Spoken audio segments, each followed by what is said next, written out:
Est-ce que tu peux nous dire où nous sommes ici et ce qui se passe? Voilà.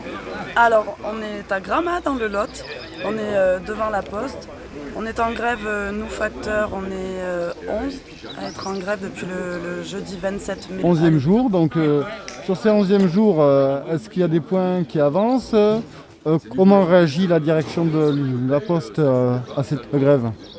La direction de la Poste, c'est du mépris, du mensonge. Voilà, on a eu 6 séances de négo où ça a été un cafouillage complet parce qu'il n'y a eu aucune avancée pour ainsi dire. Quel est l'état d'esprit des grévistes? L'état d'esprit, on est plus motivé que jamais parce que voilà, ça fait quelques années qu'on manque de personnel, on est en souffrance au travail, on a des conditions de travail de plus en plus déplorables. Et voilà, aujourd'hui ce qu'on réclame, c'est ni plus ni moins que d'avoir un facteur par tournée. Et aujourd'hui, il nous manque 4 CDI, c'est ce qu'on réclame. On ne veut plus de cette main-d'œuvre, voilà, main-d'œuvre Kleenex. On prend des salariés, on les jette, on en reforme d'autres, on les jette. Et ça, on veut plus. On veut des collègues qui soient en CDI, qui puissent vivre sur le territoire. On veut que les usagers soient desservis 6 jours sur 7, qu'on ait le temps de tout leur distribuer. Et aujourd'hui, c'est pas le cas.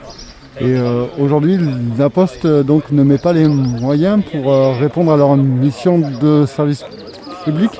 Elle ne met pas les moyens parce que c'est un manque de personnel chronique. Voilà,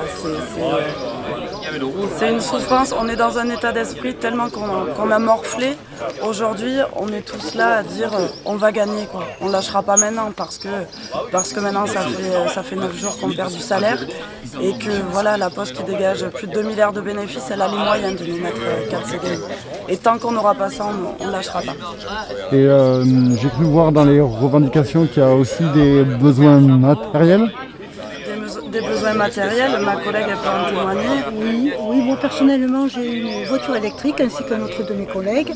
Et cette voiture électrique que nous avons depuis à peu près 4 ans, alors c'est pas les nouvelles générations. Le seul souci c'est que lorsque nous partons, il faut qu'on fasse attention à combien on roule en permanence.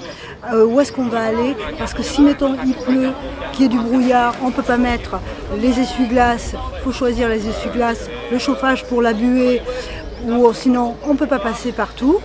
Et surtout l'hiver, eh ben, on est habillé comme si on était en scooter, parce qu'on c'est pas agréable. Et de ce fait, on est tout le temps en stress pour pouvoir arriver à faire la tournée. Et on se donne vraiment...